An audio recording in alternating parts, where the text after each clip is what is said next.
আমার স্টকগুলো দেখো, যখন থামপটে এনেছিলাম তখন তো শেয়ার করেছিলামই। এখন দেখো কত সুন্দর আমার স্টকগুলো হয়েছে, ভীষণ ভালো হয়েছে। শীতের গাছের কোনো ফান্ডা নেই, একটাই ফান্ডা, মাটিটা আগে রেডি করো।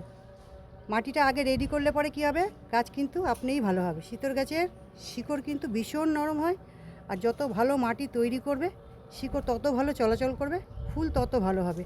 শীতের গাছের খাবার তো দেবেই, সেই নিয়ে তো কোনো চিন্তা নেই, ওটা তো দিতেই হবে। তার জন্য মাটি কীভাবে তৈরি করবে, নেবে 60% মাটি, আর নেবে 40% লাল বালি, আর 30% নেবে গোবর সার, নাহলে ভার্মি কম্পোস্ট। এই দিয়ে মাটিটা রেডি করো, রেডি করে গাছটাকে বসিয়ে দাও। তারপরে তো খাবার দেবেই। খাবার কী দিতে হবে সে তো বলেছি আমি, শস্যের খোল পচা জল, সুফলা, আর হচ্ছে ডিএপি। এই হচ্ছে তোমার গাছের খাবার। আর মাটি যত ভালো রেডি করবে গাছ তত ভালো হবে। আমার দুটো কালার, এই একটা কালার পার্পেল কালার স্টক, আর একটা কালার নিয়ে এসেছি দেখো, এই হচ্ছে সাদা,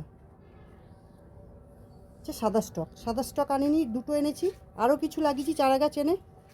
আর এই হচ্ছে পার্পল কালার যেগুলো নিয়ে এসেছিলাম। আর দেখো এইটা কিন্তু সিঙ্গেল প্যাটার্নের হয়েছে, আর এগুলো ডবল প্যাটার্নের।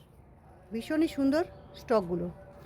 তোমরা তাড়াতাড়ি এই স্টকগুলো পরের বছর লাগিও, ভীষণ সুন্দর একটা ফুল, মন কেড়ে নেবে। ভিডিওটা ভালো লাগলে লাইক কমেন্ট শেয়ার করে দিও। টাটা।